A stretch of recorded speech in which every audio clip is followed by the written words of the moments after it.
Get up. Now." The words cut through the cabin like metal scraping glass. Loud, public, final. Alyssa Carter froze mid-breath, one hand still wrapped around a thin crystal glass condensation slick against her palm. The plane had not even pushed back yet. Engines silent, doors sealed, the kind of quiet where every sound carries. Leather seats, soft lighting, low jazz humming from hidden speakers. First class, every head turned. The glass was slapped from her hand before she could react.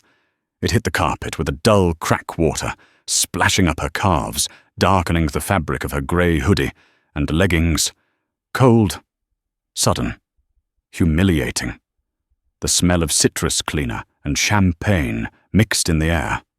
Alyssa stood in seat 1A. 19 turning 20.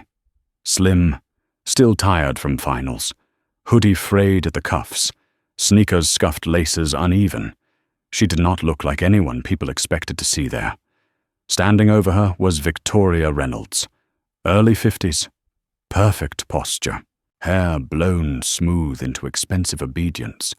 Diamonds at her ears catching the cabin lights like small sharp stars. A white blazer tailored to announce wealth without ever asking permission. Her lips were thin with practiced authority. Eyes narrowed not in confusion, but offense. "This is my seat," Victoria said, voice rising, vibrating with certainty. "You don't just take what doesn't belong to you." Alyssa blinked. Once. Slowly. Her mind took half a second to catch up to the moment. She looked down at the soaked carpet, then up at the woman blocking the aisle. Around them the cabin had gone completely still. Even the jazz seemed embarrassed. "I'm in the right seat," Alyssa said. Calm. Controlled. She reached for the console. Fingers steady tapped the screen where her boarding pass glowed. "Seat 1A. Confirmed. You're in 1B." Victoria laughed. Not amused. Not kind. A short, sharp sound that carried, "Oh, sweetheart," she said. "Don't insult me." Her husband, Thomas Reynolds, hovered just behind her shoulder. Mid-50s. Heavy watch. Heavy jaw. The look of a man used to rooms rearranging themselves when he entered. He leaned slightly into the aisle, arms crossed, eyes, scanning Alyssa like an inconvenience he had already decided to remove. "Victoria," he said, low impatient, "we're holding up the line." I know she snapped back, never looking away from Alyssa. "I'm fixing a problem." Behind them, passengers stood, half twisted, in the aisle necks, craned. A banker in a navy suit glanced at his watch. A woman, 2 rows back, lifted her phone just enough to pretend she wasn't recording. No one spoke. Alyssa could feel it. The weight of eyes, the calculation, the silent question hanging in the air. Does she belong here? She felt her heart rate climb, not with fear, but with heat. A familiar burn she had learned to manage. Breathe in. Slow. Breathe out. "I paid for this seat," she said. "Please move." That was when Victoria stepped closer. Too close. Her perfume was sharp, expensive. Floral with something bitter underneath. She leaned in, lowering her voice, just enough to make it intimate, just loud enough to make it cruel. "You kids think you can just sneak up here," she said. "Wear gym clothes, act confused, and hope no one calls you out." Thomas smirked. "Look at her," he said, not even trying to hide it. "This is first class, not a bus." A ripple moved through the cabin. Not disagreement. Discomfort. The kind that prefers silence. The flight attendant appeared at Alyssa's side, as if summoned by tension. Linda Moore, early 30s, blonde hair pulled tight, smile trained to survive conflict. She held a tray with shaking hands. "Is there a problem?" Linda asked, though she already knew. "Yes," Victoria said immediately. "This girl is in my seat." Linda glanced at Alyssa's screen, at the console, at Victoria's boarding pass still clutched in her manicured fingers. She swallowed. "Miss Reynolds," Linda said, carefully. "You're assigned to 1B. Victoria's jaw tightened. "I always sit in 1A. "That doesn't change today," Alyssa said quietly. Thomas exhaled hard through his nose. "Unbelievable," he muttered. "We're really doing this." He leaned toward Linda. His voice dropped into the tone men use when they expect obedience. "Fix it." Linda hesitated. Her eyes flicked from Victoria's diamonds to Alyssa's hoodie, from status to silence. She made a choice. "Miss," she said to Alyssa, lowering her voice, "would you be willing to move to business class just to keep things smooth? I can offer a voucher." The words hit harder than the water. Alyssa stared at her. Not angry. Not yet. Just stunned. "You want me to move," she said. "Why?" Linda's mouth opened. "Closed. They're frequent flyers." Victoria smiled. "Victorious. See," she said. "Standards." Something inside Alyssa shifted. A quiet click. The sound of patience breaking clean. "I'm not moving," Alyssa said. Victoria's face hardened. "Then you're making a scene." She reached out again. Fast, deliberate. Took the glass from Linda's tray this time. Ice rattled. Water sloshed. Then she poured it. Down Alyssa's front. Slow. Intentional. Cold water soaking fabric dripping onto the carpet like proof. Gasps. Someone laughed. Someone whispered, "Oh my God." Alyssa stepped back, instinctively breath-hitching. Her hands clenched. Her cheeks burned, not from cold, but from something sharper. "That was assault," she said. Victoria shrugged. "Oops." Slippery fingers. Thomas chuckled. "Guess she can't sit there now."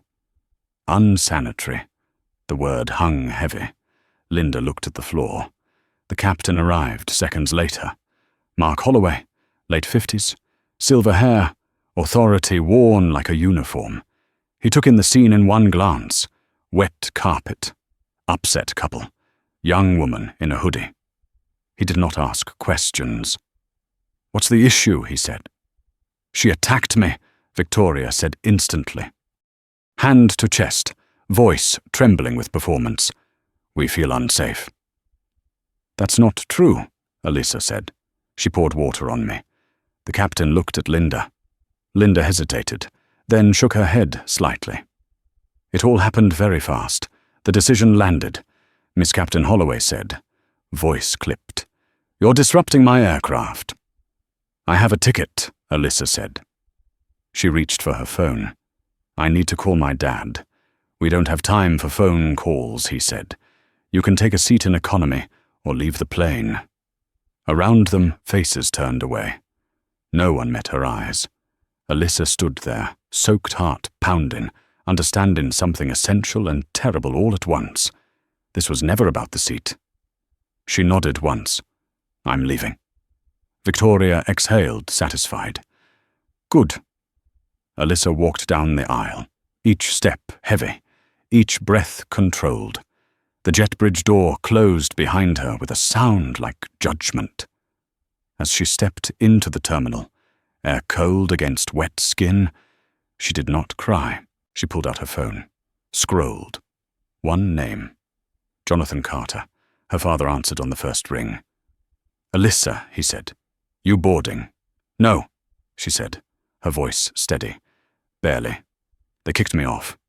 There was a pause, long, dense, the kind of silence that carries weight. Who Jonathan asked. The story had only just begun. Jonathan Carter did not speak for 3 full seconds. Not a sound. Not a breath. On the other end of the line, Alyssa could hear only the faint hum of wind, like he had stepped away from whatever room he was in and into open air. Jonathan was not a man who paused often. Silence when he used it meant calculation. "They removed you," he said finally. His voice was calm. Too calm. "From the aircraft." "Yes," Alyssa said. "They said I was disruptive." Another pause. Shorter this time. Are you hurt? No, she said. Just soaked. And embarrassed, Jonathan exhaled slowly. Alyssa knew that sound. It was the sound he made before boardrooms froze, before contracts died, before people realized they had misread the room. Where are you right now? He asked. Gate B12, on a bench. Good, he said. Stay there. Do not move. Dad Alyssa began, instinctively lowering her voice, aware of people walking past. It's fine. Just book me another flight. No, Jonathan said. Firm. Controlled. It's not fine. She swallowed. I don't want trouble. Jonathan's voice softened just a fraction. You didn't cause trouble. You were handed it. Alyssa leaned back against the cold metal of the bench. Around her, the terminal moved on. Rolling suitcases, boarding announcements. People late for things that suddenly felt very small.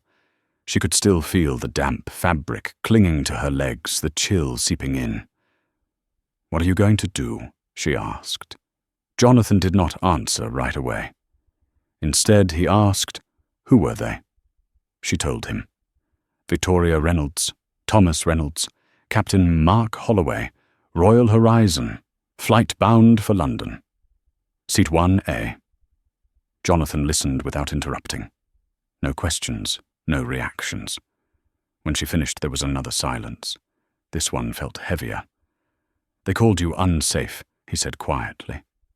Yes. They poured water on you. Yes. They made a decision without evidence. Yes. Jonathan's voice dropped, slow and deliberate. They made a mistake. Alyssa closed her eyes. She knew that tone, too.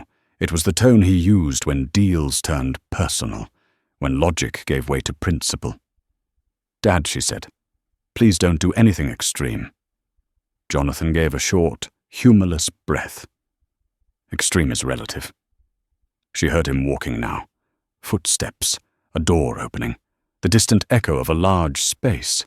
He was moving. Look out the window, he said. What? Look at the plane.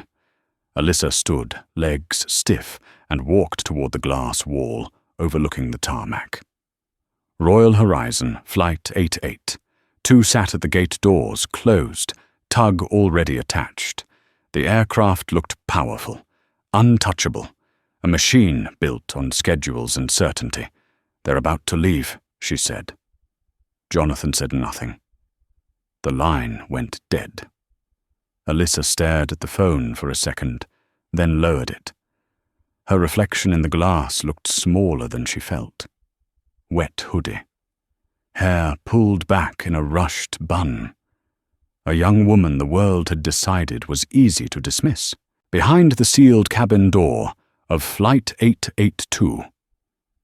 Victoria Reynolds had already taken Alyssa's seat. She settled into 1A with a satisfied sigh, draping a blanket over the damp leather, as if it were an inconvenience rather than evidence. A fresh glass appeared in her hand, bubbles climbing obediently to the surface. Finally, she said, lifting it. Standards are slipping. Thomas leaned back, loosening his tie. Handled it, he said. You always do. They clinked glasses. Around them, the cabin exhaled. The tension dissolved into small talk and phones, and the quiet relief of people who believed the problem had been removed. The aircraft began to push back. Then it stopped. Not gently. Not gradually. A hard, sudden halt that jolted bodies forward, seatbelts tugging sharp against hips. The lights flickered once, twice, then went out.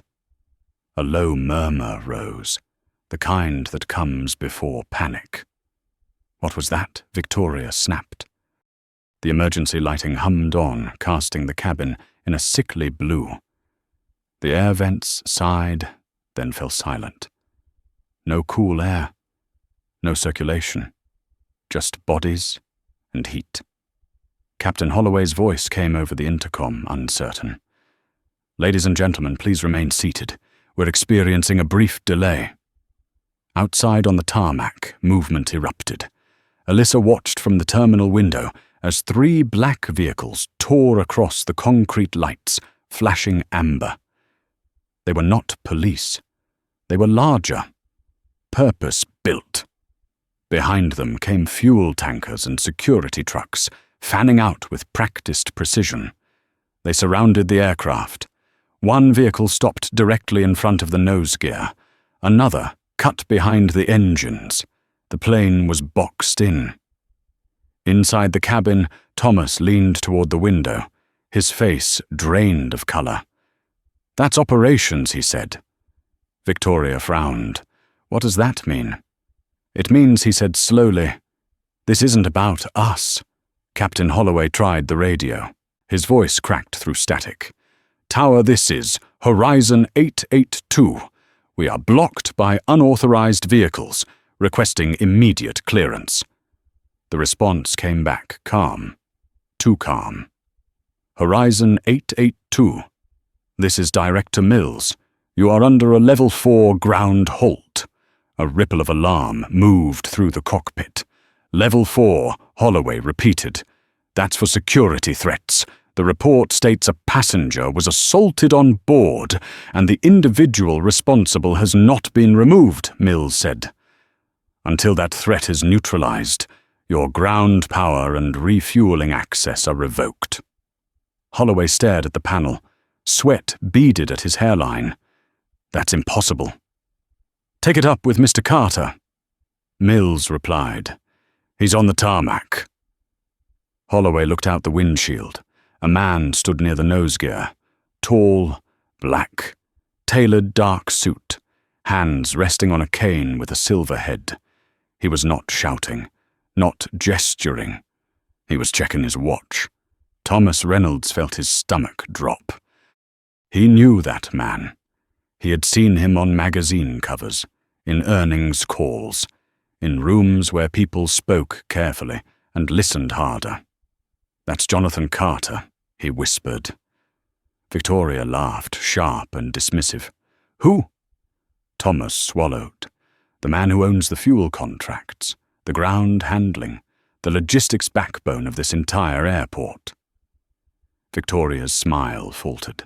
Inside the cabin, the heat rose fast. People shifted, fanned themselves with safety cards. Complaints turned to fear. Captain Holloway unbuckled and stepped into the aisle, his authority evaporating. With every second, the aircraft sat powerless. The jet bridge connected with a heavy thud. The cabin door unlocked. Fresh air rushed in, and Alyssa stepped back onto the plane. Her hoodie was still damp, her hair slightly undone. She looked the same. Behind her, Jonathan Carter filled the doorway. He did not raise his voice. He did not hurry. He stepped inside like a verdict, and the plane understood all at once that the story was no longer about a seat. Jonathan Carter did not look around the cabin when he stepped inside. He looked down, at the carpet, at the darkened patch of fabric still damp beneath Seat 1A, at the faint ring left by a glass pressed too hard. Evidence quiet and undeniable. Then he lifted his gaze. The effect was immediate. Conversations died mid-syllable. Hands froze on armrests. Phones lowered an inch, not enough to stop recording, just enough to pretend respect. The air felt heavier, as if the cabin itself had drawn a breath and forgotten how to release it. Victoria Reynolds was still standing in the aisle, one hand gripping the headrest of Seat 1A, like it belonged to her by birthright. Her smile was gone now. What remained was calculation, scrambling to find footing. "Excuse me," she said, sharp, indignant. "You can't just walk onto a plane like this." Jonathan's eyes slid to her without interest. Not anger, not surprise. Assessment. The way one might look at a cracked beam in a structure that was already failing. "Mrs. Reynolds?" he said, pronouncing her name correctly without being told. His voice was even. Low. It carried without effort. "You're standing in my daughter's seat." Victoria blinked. Your daughter. A ripple moved through the cabin, soft, electric. Jonathan turned slightly and placed a hand on Alyssa's shoulder. Not possessive. Anchoring. Alyssa felt the steadiness of it travel straight through her spine. This, he said, is Alyssa Carter. Thomas Reynolds stood abruptly, nearly colliding with the man behind him. His face had gone pale, the color draining in uneven patches. Sweat darkened the collar of his shirt. "Mr. Carter," he said quickly. Too quickly. "This is a misunderstanding." Jonathan finally looked at him. Really looked. "You're Thomas Reynolds," Jonathan said. "Chief Executive of Reynolds Systems, or you were last quarter." Thomas swallowed. "We didn't know who she was." Jonathan's expression did not change. "That's the problem." Victoria found her voice again. "This is outrageous," she snapped. "Your daughter was disruptive. She made us feel unsafe." A soft sound moved through the cabin. Not agreement, recognition. Several passengers shifted uncomfortably. Someone in row 2 shook their head. Jonathan's gaze returned to Victoria. It was colder now. "Unsafe," he repeated. "Yes," she said, emboldened by repetition. She raised her voice. She refused to comply. She caused a delay. Jonathan tilted his head slightly. She was sitting, reading. "And then you poured water on her." "That's a lie," Victoria said. Too fast. Jonathan nodded once. He did not argue. One of the men behind him stepped forward. Broad shoulders, close-cut hair, a tablet held steady in both hands. He tapped the screen and turned it outward. The video filled the cabin's overhead monitors. Not a security feed, a passenger recording. Victoria's hand, clear as day. The deliberate tilt of the glass. The pause. The smirk. The water cascading down Alyssa's hoodie while Victoria said, "Oops," slippery fingers. The cabin watched in silence. Faces tightened. Mouths pressed thin. A woman near the window covered her lips. Victoria's face went white. "That's edited," she said. "That's taken out of context." Jonathan's voice cut clean through her. "It was uploaded 12 minutes ago. It has over 300,000 views." He turned then, eyes finding Captain Holloway, who stood rigid near the galley shoulders, squared in a posture that no longer convinced anyone. Captain Jonathan said, "My daughter asked you for help." Holloway nodded stiffly. "She was disrupting the flight." Jonathan stepped closer. Not into his space. Close enough. "She was soaked, humiliated, and alone," Jonathan said. "You chose to believe the loudest voice. You chose convenience." "I followed protocol," Holloway said, his voice cracking at the edges. Jonathan's mouth curved into something that was not a smile. Protocol without judgment is cowardice. He reached into his pocket and pulled out his phone. One tap, speaker on. Jonathan came the voice on the other end. Calm, tight. "I'm on." The cabin recognized it. A murmur rippled. "CEO, emergency line," Richard Jonathan said. "I'm on your aircraft." There was a pause. Then, audible through the speaker, a sharp inhale. "Is Alyssa all right?" "She's wet," Jonathan said. "And she was assaulted." What the voice said hard now. "Who?" Jonathan turned, slightly gestured with 2 fingers. Captain Mark Holloway. And the Reynolds. The phone was silent for a beat. Then decisive. "Captain Holloway is relieved of duty, effective immediately." Holloway's knees buckled. He caught himself on the bulkhead face, ashen. And the Reynolds Jonathan continued. "They are banned," the voice said without hesitation. "Lifetime. Global. Remove them." Jonathan ended the call. He looked at Thomas Reynolds. "Gather your things," Jonathan said. "Now." Thomas's mouth opened, closed. He looked at Victoria, whose expression had collapsed into disbelief. "You can't do this," she said. "We have rights." Jonathan's gaze never left Thomas. "You should have thought about rights before you violated hers." Security appeared at the door. Airport authority. Calm. Efficient. Victoria screamed as they took her arm. The sound cut through the cabin, raw and ugly. "This is harassment," she shouted. "I'm a citizen. You're under arrest for battery and interference with flight operations," an officer said. "You can say the rest to a judge." The cuffs clicked, loud, final. Thomas stood frozen, then sagged, the weight of consequence settling fully for the first time. As they were escorted down the aisle, eyes followed them. Not with pity, with something closer to judgment. A slow clap started near the back, then another. Then applause rolled forward, rising, filling the cabin. Jonathan waited until it faded. "I apologize for the delay," he said, turning to the passengers. "A new crew is on the way.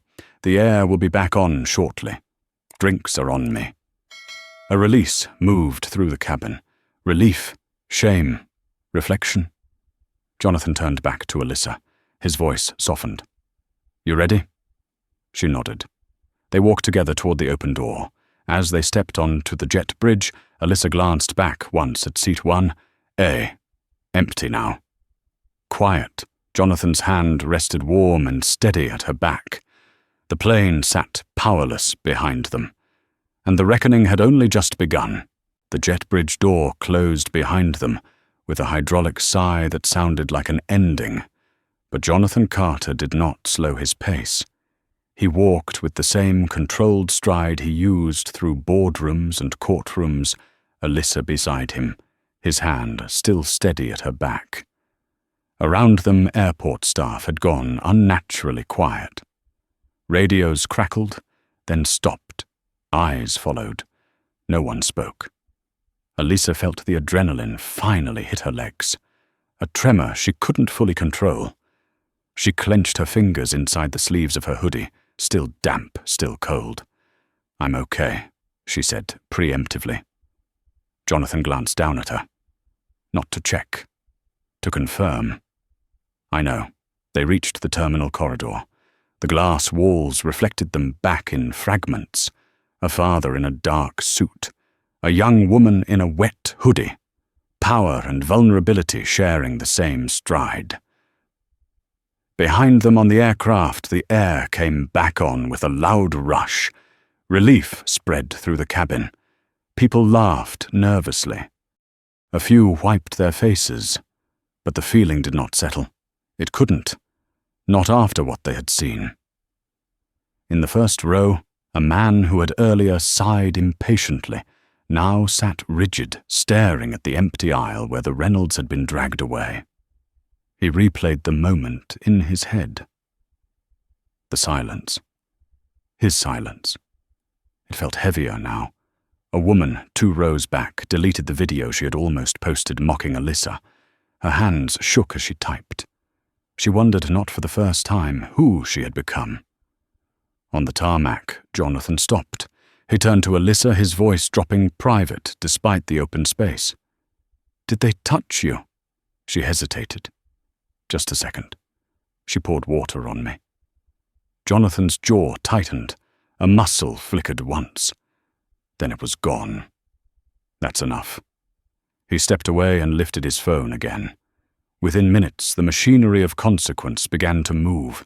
At the airport police office, Victoria Reynolds sat rigid in a plastic chair, wrists cuffed blazer, wrinkled for the first time in years.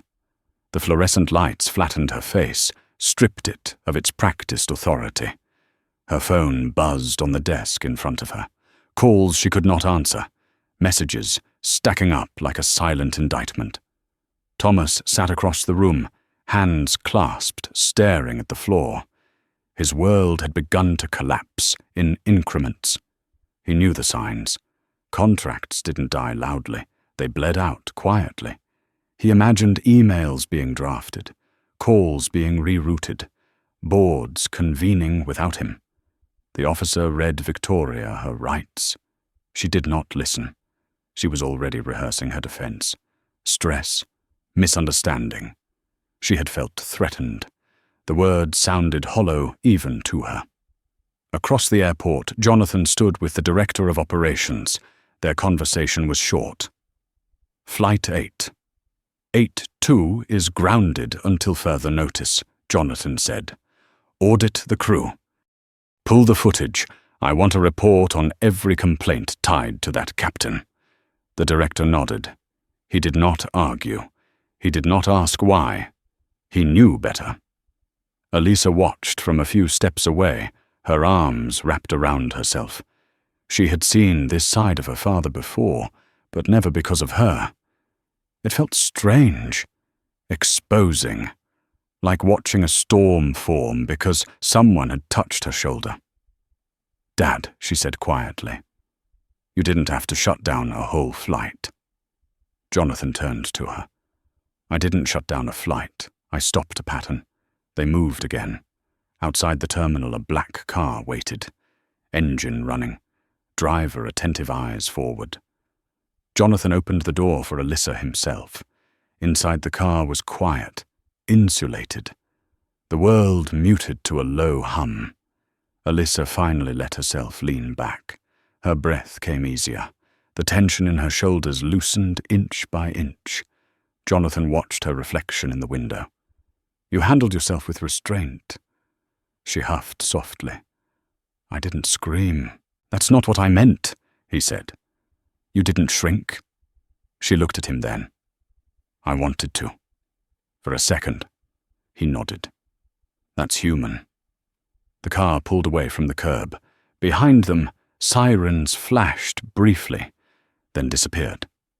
By the time they reached the private hangar, the story had already begun to spread. A notification lit Elisa's phone, then another. Group chats, news alerts. Someone had posted the video anyway. The angle was clear. The moment undeniable. She showed it to her father. Jonathan glanced once, then looked away. It won't help her, he said. At Royal Horizon headquarters, the emergency board meeting was called in record time.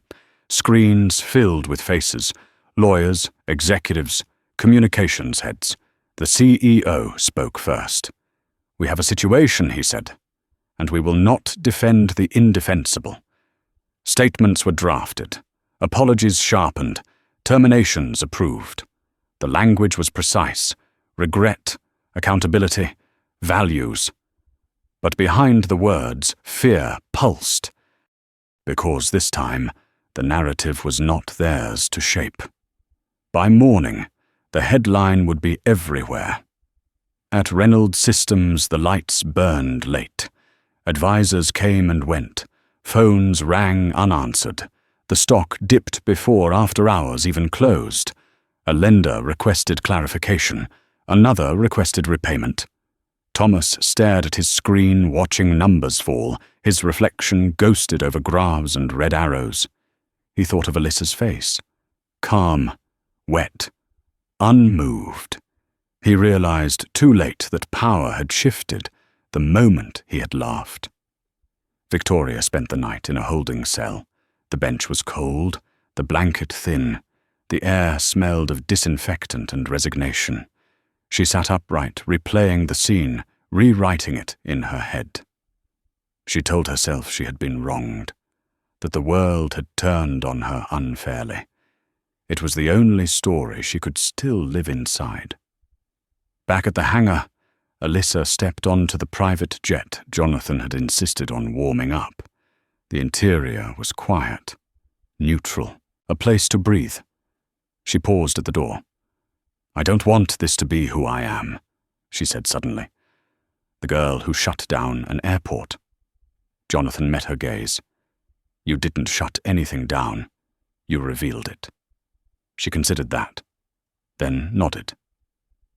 As the jet lifted into the night, Elisa looked down at the city lights, spreading like a circuit board beneath them. Systems, connections, consequences. She understood now that what had happened was bigger than a seat, bigger than her. It was about who got believed, who got protected, who got erased. Jonathan watched her silently, pride and fury coexisting in equal measure. The world below kept moving, and it would not forget this moment. Morning came without apology. Sunlight spilled across the leather seats of the jet as it leveled out soft and indifferent, like the world had not shifted overnight.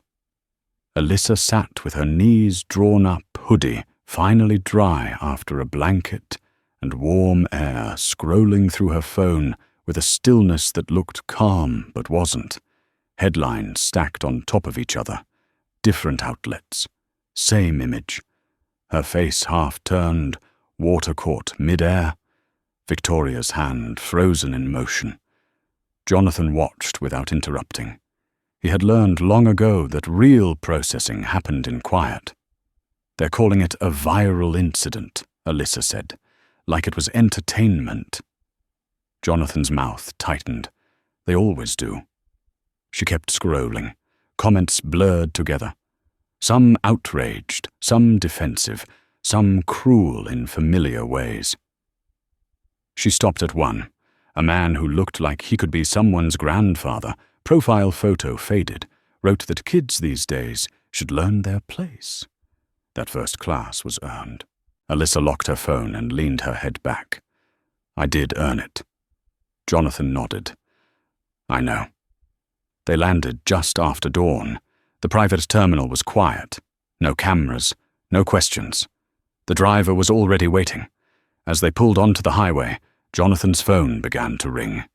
He let it. Once, twice, then answered. "Yes," he said. "I saw the statement." Pause. "No, that won't be sufficient." Another pause. "Remember what I told you about optics?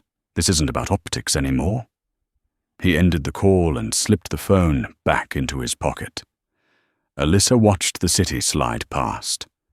Is this going to follow me forever? Jonathan considered the question.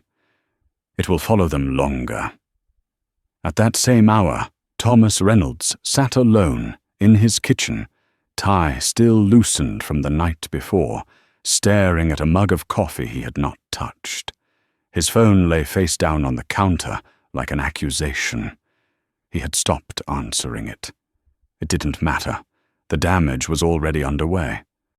An email pinged on his laptop. Subject line short, neutral, urgent, loan acceleration notice. He read it once, then again. His breath came shallow. He had 24 hours. At county lockup, Victoria Reynolds had not slept. Her makeup was smeared, her hair unpinned. The woman who had once commanded rooms now sat wrapped in a thin blanket, staring at a wall covered in scratches and initials. She told herself she would sue. She told herself this would pass. She told herself she was still who she had always been. None of it sounded convincing. By mid-morning, the video had crossed 40 million views.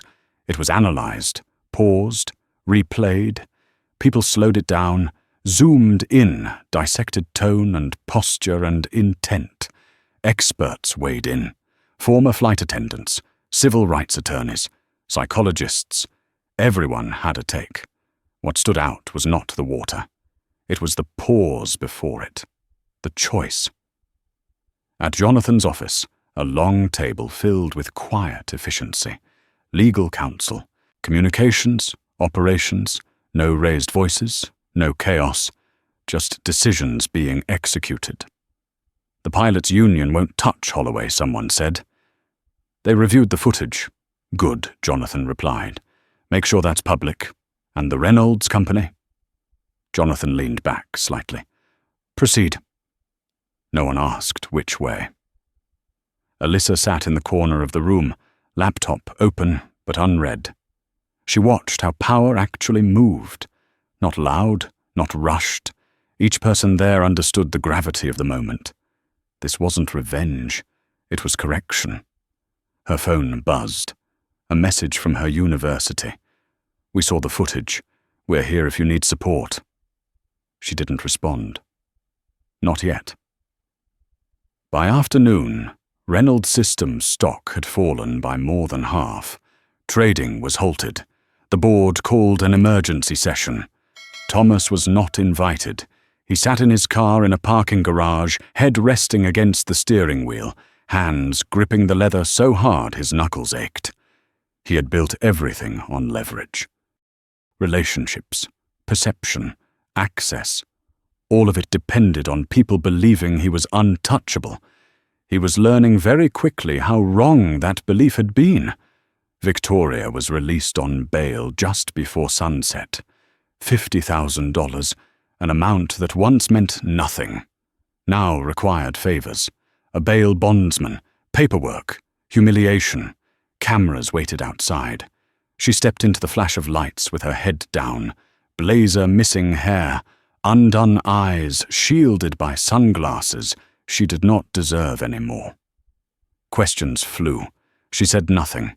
Her silence was interpreted anyway. Across the city, Alyssa stood in the shower, letting hot water erase the last physical trace of the night before. The water pooled at her feet, then disappeared down the drain. She rested her forehead against the tile and breathed. Later wrapped in fresh clothes, she sat across from her father on the balcony, city lights blinking on as evening settled. "People are asking if you're going to press charges," Jonathan said. Alyssa thought about it. "I don't want to be the story. I want the behavior to be the story." Jonathan nodded. "That's already happening." She looked out at the skyline. "I didn't realize how many people were watching." "They always are," he said, "especially when they think you don't matter." A silence settled between them. Not heavy. Reflective. "Dad," she said finally, "why did it have to go this far?" Jonathan's gaze stayed on the horizon. "Because it's been going on for too long without consequence." That night, the statement from Royal Horizon Airlines went live. Clear, direct, no deflection, accountability named, actions listed. It was not enough to save them. Sponsors pulled, partnerships froze, investigations opened. Captain Holloway packed his locker under supervision. No ceremony, no handshake. His career ended not with a crash, but with a quiet walk down a hallway where no one met his eyes. In a small apartment across town, a woman who had once cleaned Victoria Reynolds' house watched the news and felt something close to relief. Not joy. Relief. At midnight, Alyssa received a message request from someone she did not know. "Thank you for not moving." She stared at it for a long moment, then typed back, "I didn't do it for me." She set the phone down and looked at the sky stars faint against the glow. The world was still loud, still unfair, still watching, but something had shifted, and it was not done shifting yet.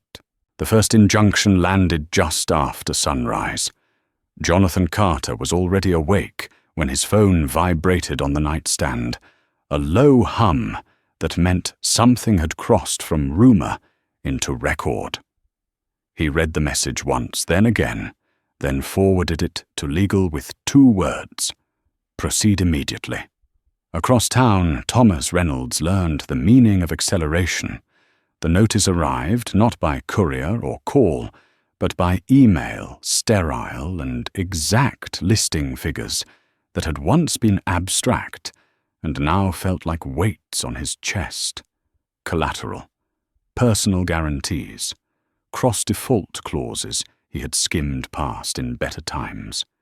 The language was calm, the outcome was not. He stood in his living room, still in yesterday's clothes, staring at the wall where a framed award hung crooked. He remembered the night it had been given to him. Applause, drinks. Someone had said he was a pillar of the community. He had believed them. His phone rang. He didn't answer. It rang again. He turned it face down. At the airport authority building, a meeting convened without ceremony.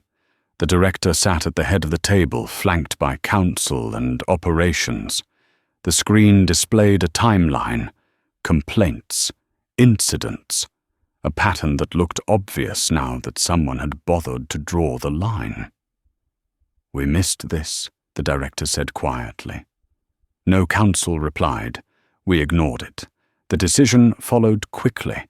Ground procedures rewritten, mandatory review, authority curtailed where it had been abused.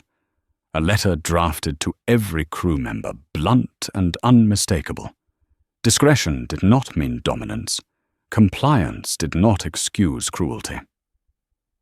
On the flight that afternoon, the replacement crew moved with care that bordered on reverence. Passengers noticed.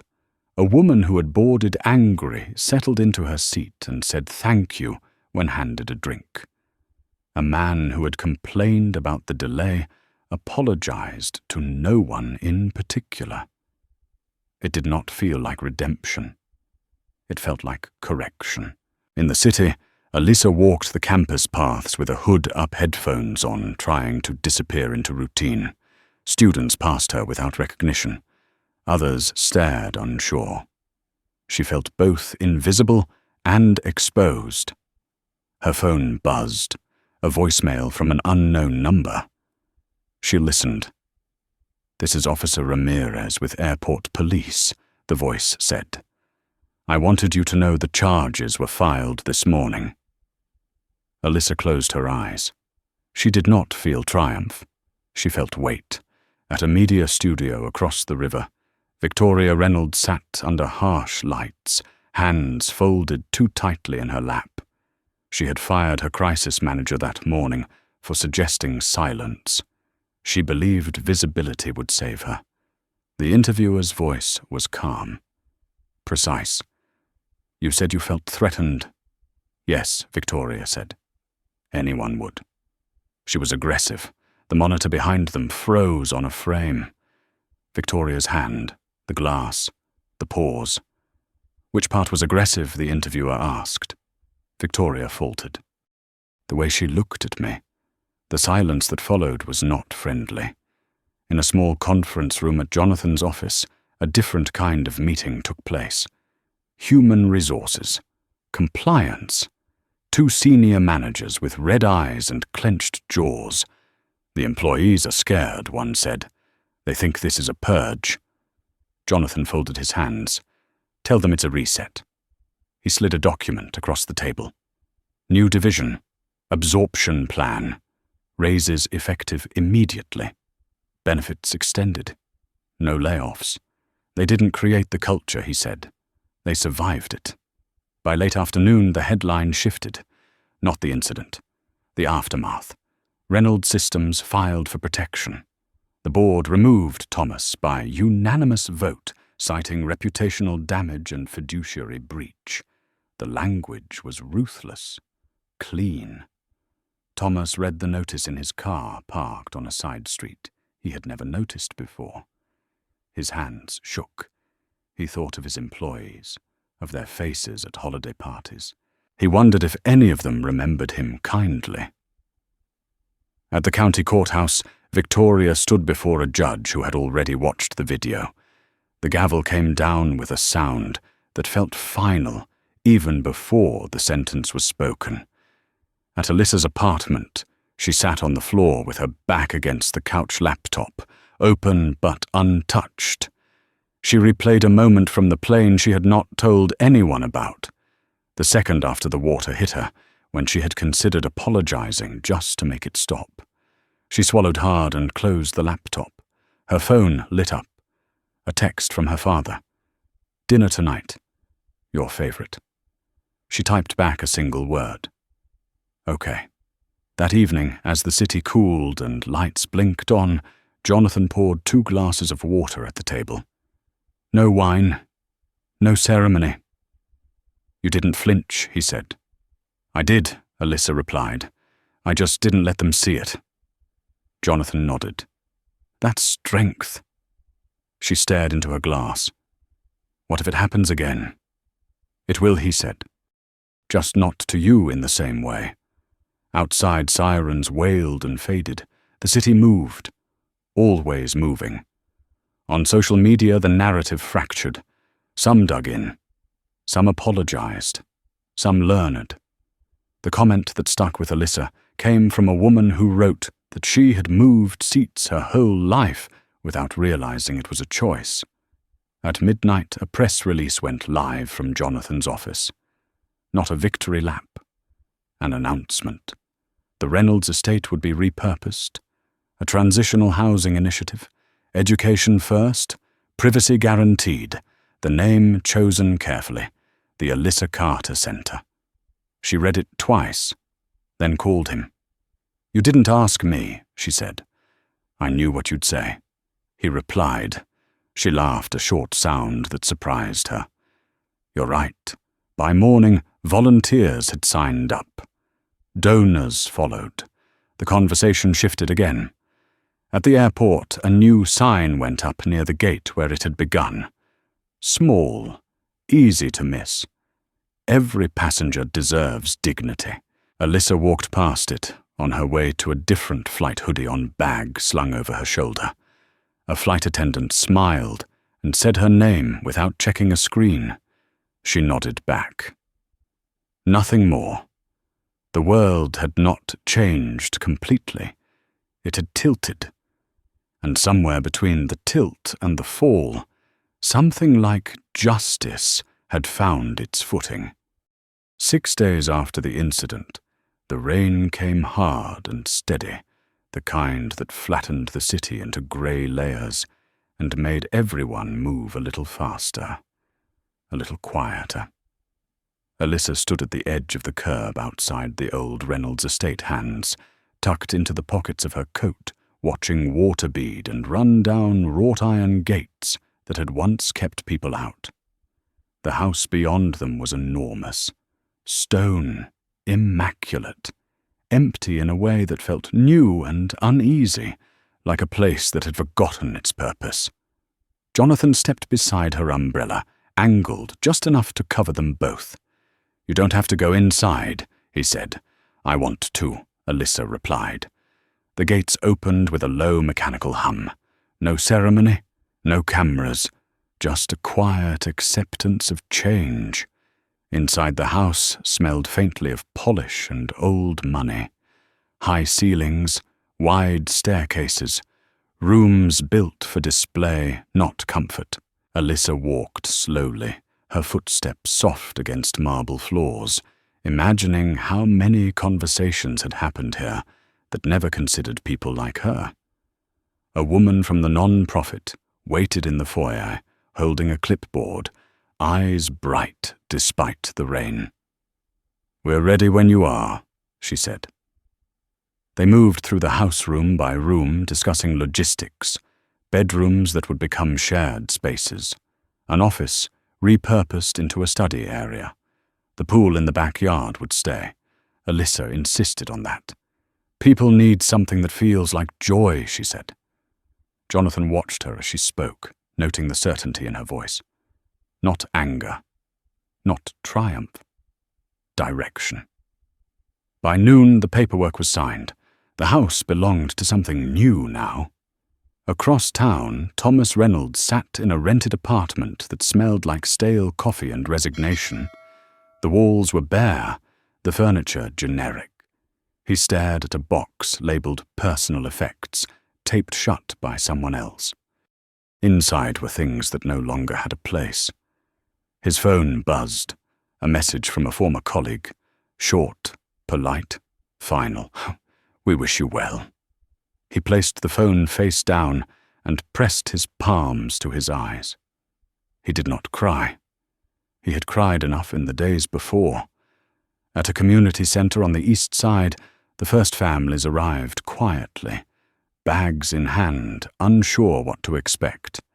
They were greeted not by banners or speeches, but by volunteers offering coffee and directions. One woman stood in the doorway, hesitant, her child gripping her sleeve. "This is really for us?" she asked.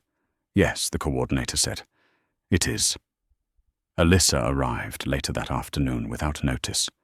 Hoodie, jeans, no entourage. She helped carry boxes. She listened more than she spoke. A little girl tugged at her sleeve and asked if the pool was real. Alyssa smiled. Very real. The girl grinned back a gap where a tooth should have been, and ran off. That night, as rain eased into mist, the news cycle shifted again. The viral moment had aged, replaced by analysis, op-eds, debates about power and accountability. A former flight attendant spoke about patterns she had seen but never challenged. A retired pilot admitted the culture rewarded speed over humanity. The word systemic appeared more often than apology. At the airport, training sessions began. Not the performative kind, the uncomfortable kind. People argued. Some resisted. Some listened. The room stayed tense longer than anyone liked. A supervisor stood up and said she had once told a young man to move just to avoid trouble. She did not know why she had done it. She said it out loud anyway. Silence followed. Not condemnation, recognition. Alyssa returned to class the following week. She sat in the same seat she always had, took notes, raised her hand when she disagreed. Some professors acknowledged her differently now.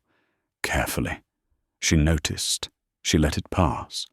Between lectures, her phone buzzed with a calendar invite from her father. 15 minutes. Conference room. No subject line.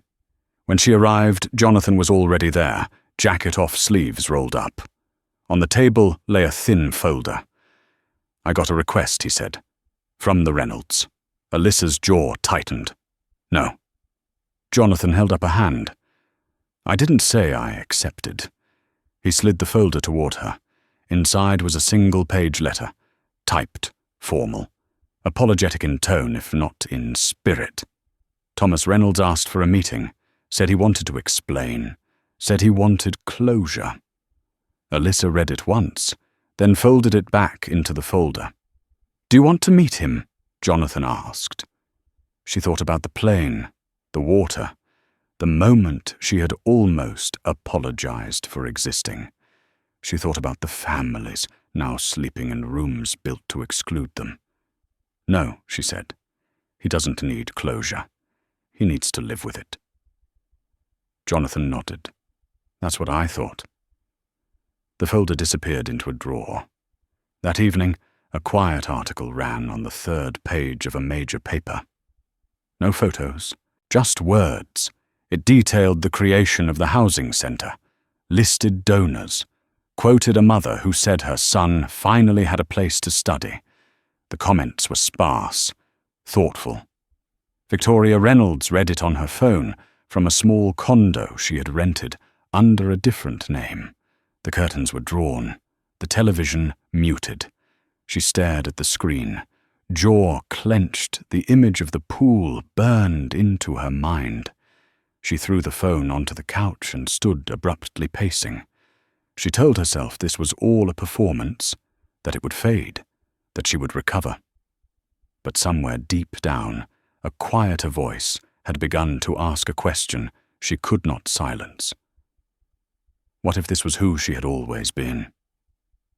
Late that night, Alyssa sat at her desk, textbooks spread open, notes half written. She paused, pen hovering, then pulled a blank page from the notebook. She wrote slowly. Dignity is not a perk, she underlined it once. Outside her window the city hummed, not loud, not forgiving, just present. The story had grown larger than the plane, larger than the people who tried to control it. It had reached into rooms where decisions were made and into homes where choices were reconsidered. Alyssa closed her notebook and leaned back, eyes heavy but clear. She knew now that the moment on the plane had not been an interruption of her life. It had been a turning point, and the turning was not finished yet. 3 weeks later, the interview aired.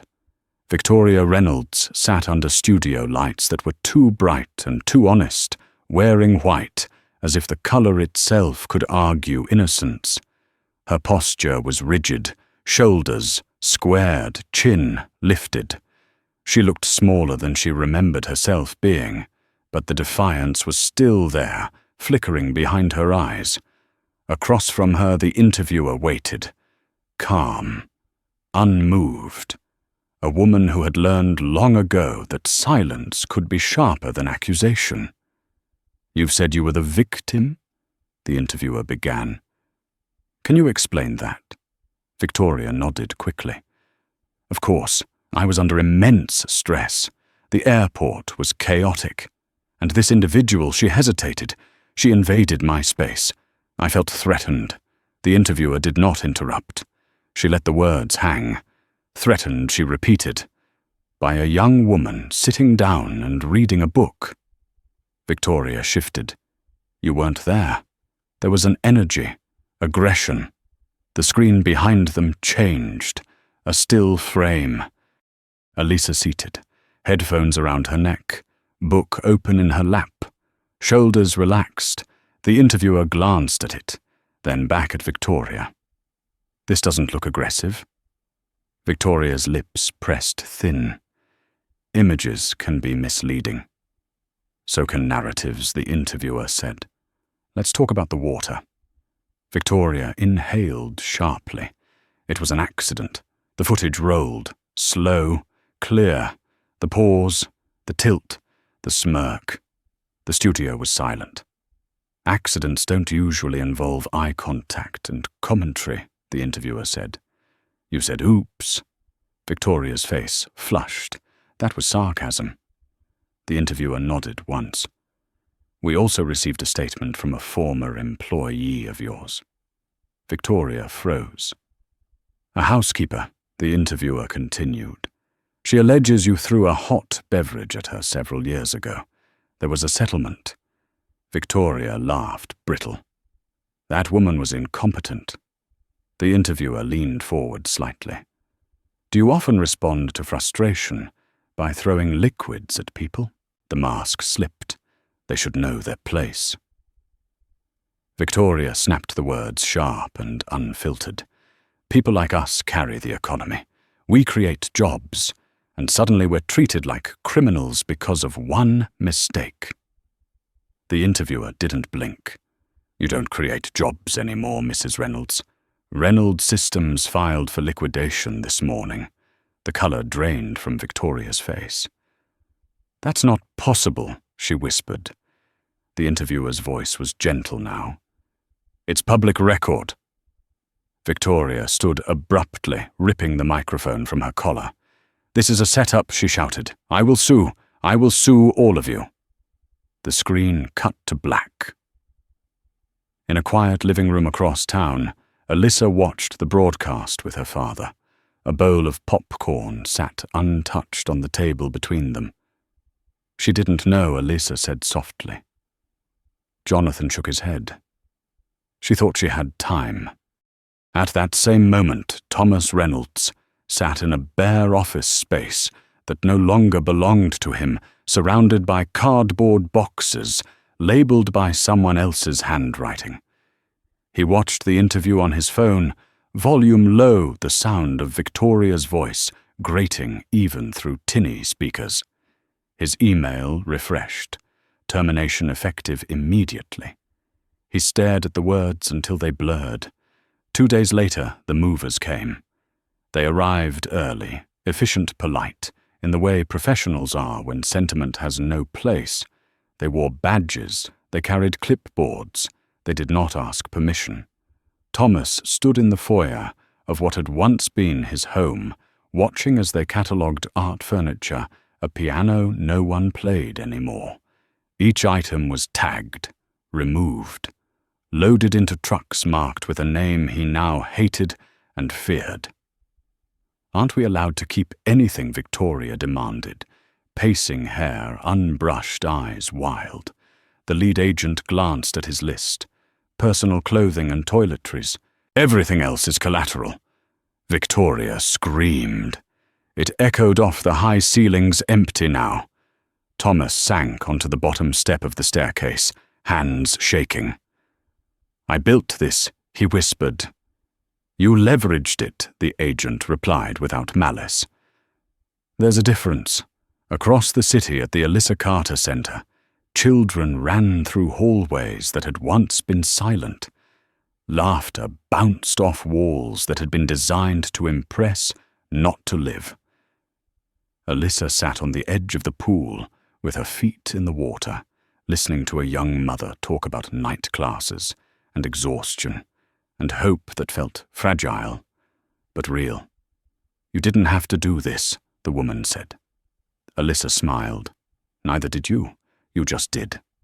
That night, a quiet email arrived in Alyssa's inbox from Thomas Reynolds. Subject: "I am sorry." She did not open it. Jonathan found her later sitting on the balcony, the city glowing below. "You don't owe them forgiveness," he said. "I know," she replied. "But I don't want bitterness either." Jonathan studied her pride, tightening his chest. That's the difference. By the end of the week, the story had shifted again. Not to outrage, to consequence.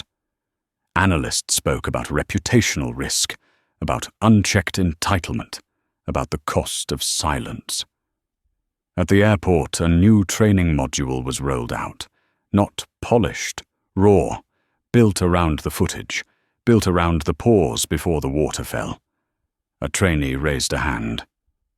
"What if the customer is important?" The instructor replied, "Everyone is." Alyssa boarded a commercial flight the following Friday. Coach, middle seat, hoodie on. She waited. A man beside her glanced at her, then away. A woman across the aisle smiled. When the flight attendant reached her row, she paused, looked at Alyssa's boarding pass, looked at her face. "Welcome aboard," she said. "Let me know if you need anything." Alyssa nodded. That was enough. Somewhere in a small condo in Arizona, Victoria Reynolds sat alone, scrolling through old photos of a life that no longer recognized her. Her phone buzzed with a reminder. Therapy appointment, court date, rent due. She closed the app and stared at the wall. For the first time in years, there was no one to blame. And for the first time, the silence did not feel like power. It felt like consequence. 6 months passed, not quietly, but steadily, the way real change moves when no one is trying to sell it. Alyssa Carter stood at the edge of the rooftop terrace, overlooking the city, hands resting on the glass railing, watching planes arc across the sky in slow, deliberate lines. She had learned their patterns now. Which ones climbed fast, which ones lingered, which ones circled before committing. Travel had become something else to her. Less romance, more system. Behind her, the boardroom doors slid open. 5 minutes, Jonathan said. She nodded but didn't turn yet. The air up here was clean, cool-free of recycled breath and old arguments. Below, traffic moved in dense veins of light. Somewhere inside one of those cars, someone was probably late, irritated, convinced their problem mattered more than anything else. She understood that feeling now, too. When she finally turned, the room was already full. Long table, screens glowing, faces alert, not tense, expectant. Alyssa took her seat beside her father. Jonathan didn't introduce her. He didn't need to. Everyone in that room knew exactly why she was there. The presentation began. Not about profits, about metrics that had once been ignored. Employee retention, complaint resolution times, training compliance. The numbers told a story that felt unfamiliar and strangely satisfying. At one point, a senior executive cleared his throat. Community response has exceeded projections. Alyssa looked up. That's because people were never asking for perfection, she said. They were asking to be seen. There was a pause, then nods. Jonathan watched her with a quiet intensity. He had built companies. She was building something harder. Culture. After the meeting, as people filtered out, one of the older board members lingered. A man who had once questioned whether Alyssa's involvement was symbolic. "I was wrong," he said, simply. She met his gaze. About what? About who this was for? She smiled, small but genuine. Most people are. That afternoon she visited the center again. The Alyssa Carter Center no longer felt like a former mansion. It felt lived in. Shoes by the door, artwork taped to walls, a calendar filled with names and classes and shared responsibilities. A young woman sat at the kitchen table, textbooks, spread out baby monitor, humming beside her. She looked up when Alyssa entered. "I passed," she said, eyes shining. "My midterms." Alyssa laughed softly. "Of course you did." Outside, kids played in the yard, the pool now fenced, and supervised laughter cutting through the air. A volunteer waved. Alyssa waved back. For a moment, she let herself stand still. 6 months ago, she had been soaked and silent on a plane, watching people decide who she was allowed to be. Now she was standing in the aftermath of that moment, surrounded by evidence that dignity could be built, not begged for. That evening, she boarded another flight. Commercial.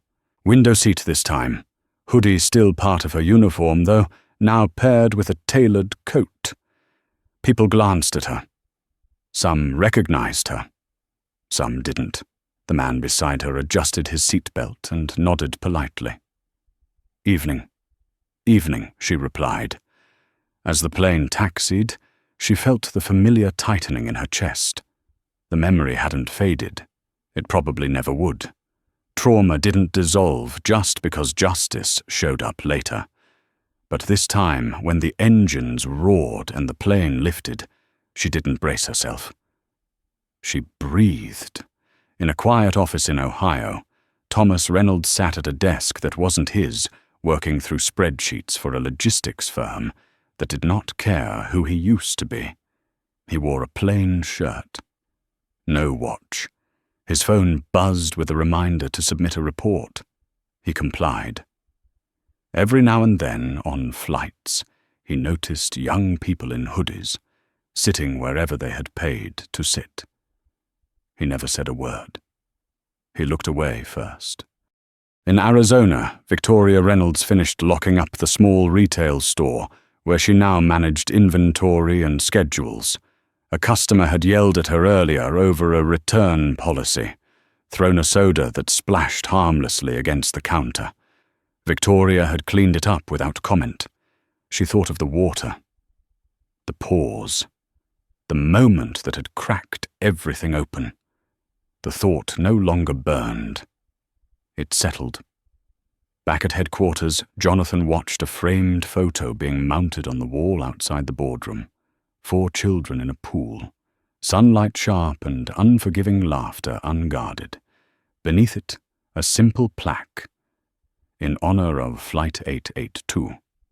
He stepped back, satisfied, then turned as Alyssa approached. "You ready?" he asked. She nodded. "I think so." They walked down the corridor together, not as father and daughter alone, but as something closer to equals now. The world had changed her. It had changed him, too. At the elevator, she paused. "Dad." "Yes. If you hadn't been there," she said. "If I had just gone home." Jonathan considered it. Someone else would have paid the price. She absorbed that quietly. The elevator doors closed. Above them, planes continued to cross the sky, indifferent to names and narratives carried by systems that only worked when people inside them remembered who they were serving. Alyssa stepped out into the evening, shoulders squared, gaze clear. She no longer wondered where she belonged. She was already there. The plaque was smaller than people expected. Brushed brass, clean edges, no logos, no slogans, just a date, a flight number, and a sentence etched deep enough to last longer than memory. Alyssa stood in front of it, as sunlight spilled through the boardroom windows, catching the metal and throwing a soft glow onto the wall. The room behind her was empty now. Chairs pushed in, screens dark, decisions already made.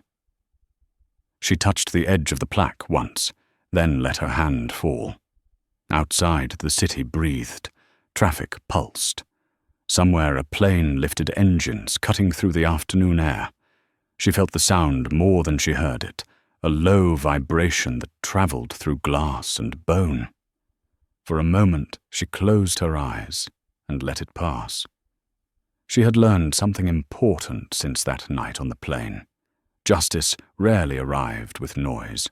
It arrived with follow-through. The next week she walked into a classroom she had sat in dozens of times before. Same rows, same chalk dust, same hum of anticipation before a lecture. What was different was how she felt in the seat. Not taller, not harder, clearer. When discussion turned heated, she spoke once. Calm, measured. She didn't raise her voice. She didn't apologize for it either. The room listened. Not because of who her father was, because her words landed. After class, a student stopped her in the hallway, mid-20s, nervous smile. "I didn't know you could do that," he said. "Do what? Hold your ground without burning the room down." Alyssa considered it. It took practice. That afternoon she visited the center again. The kitchen was loud with life. Pots clanged. Someone laughed too hard. A baby cried, then settled. The woman who had asked about the pool weeks ago waved her over, face tired but bright. "I start my internship Monday," she said. "I didn't think I'd get this far." Alyssa smiled. "You already did." She didn't stay long. She had learned to come and go without making herself the point. The place didn't need her presence to function anymore. That mattered more than any headline. In another part of town, a flight crew gathered for a briefing. New procedures, new expectations. A younger attendant asked a question that would have been unthinkable before. What do we do if a passenger with status is wrong? The supervisor answered without hesitation. We protect the person being harmed. No qualifiers, no footnotes. At dusk, Alyssa boarded a flight headed west. Commercial, aisle seat. Hoodie folded over her arm instead of worn. The fabric softened with time. She buckled in and stared ahead as passengers shuffled past. The rhythm was familiar now. She felt the memory rise, then settle like a wave that no longer knocked her off balance. The man beside her adjusted his bag and glanced over. Long day. She nodded. Worth it. When the doors closed and the plane pushed back, she felt the moment stretch. A small test she no longer failed. The engines spooled. The cabin hummed. The aircraft lifted clean and steady into the darkening sky. She exhaled.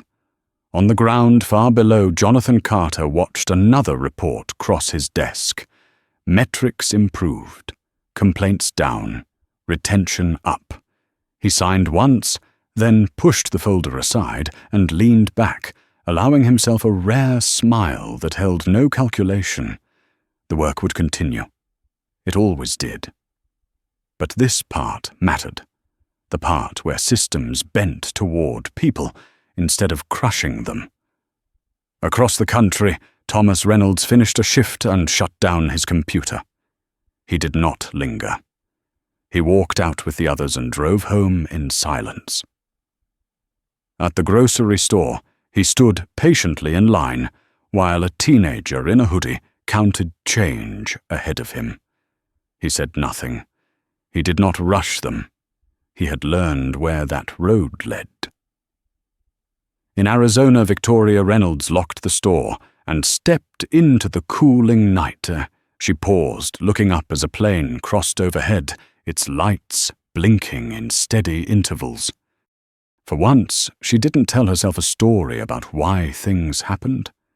She simply watched it pass. Weeks later, a small article ran about the center's first graduating class.